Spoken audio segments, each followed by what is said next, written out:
చాలా మంది దశమాగాలు తీరు, మాకు అప్పులు ఉన్నాయి, మాకు బాధలు ఉన్నాయి, గడిది గుడ్డు ఉంది అని చెబుతూ ఉంటారు. నేను నా నోరు మూసుకుని దశమాగాలు తీసి సావండి.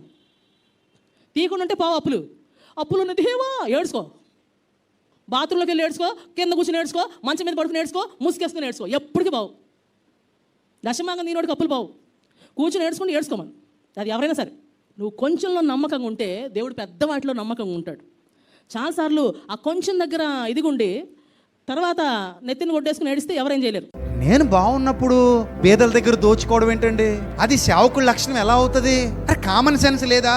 హిందువులు గుళ్ళు ఉన్నాయి, తిరుపతి, అన్నవరం, అక్కడేం బలవంతం లేదే.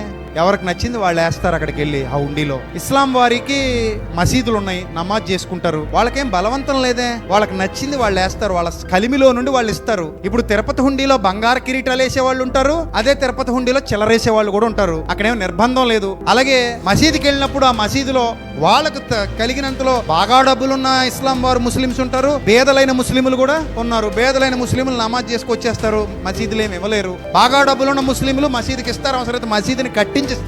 వాళ్ళకి ఆ సామర్థ్యం ఉంది కాబట్టి. మరి అలాగే క్రైస్తవ్యంలో కూడా పేదలు ఉన్నారు, ధనవంతులు ఉన్నారు. ఇద్దరు ఉన్నారు లేదా చెప్పండి? ఇక్కడ ఉంటారు కదా. ఒకవేళ మన సంఘంలో ఎవరైనా పేదోడు అన్నం లేకుండా ఉంటే డబ్బులు ఉన్నోడు అన్నం పెడదాం. నిర్బంధం చేయకూడదు, తప్పు. వాడి దగ్గర దోచుకోవడం ఏంటంటే తప్పు. నీ దగ్గర ఫుల్గా డబ్బులు పెట్టుకుని లేనోడి దగ్గర పిండుకోవడం ఏంటి దౌర్భాగ్యుడా అని దేవుడు అంటాడు ఒక రోజు.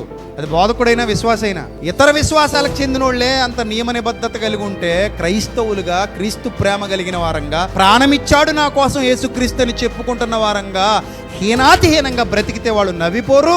సో కాబట్టి పేదలను బాధించేవాడు క్రైస్తవుడు కాదు, పేదలను బాధించేవాడు సేవకుడు కాదు, పేదలను బాధించేవాడు విశ్వాసి కూడా కాదు. సో మీలో ఎవరైనా పేదలు ఉంటే మీలో ఉన్న ధనవంతులు వాళ్ళని ఆదుకోవాలి.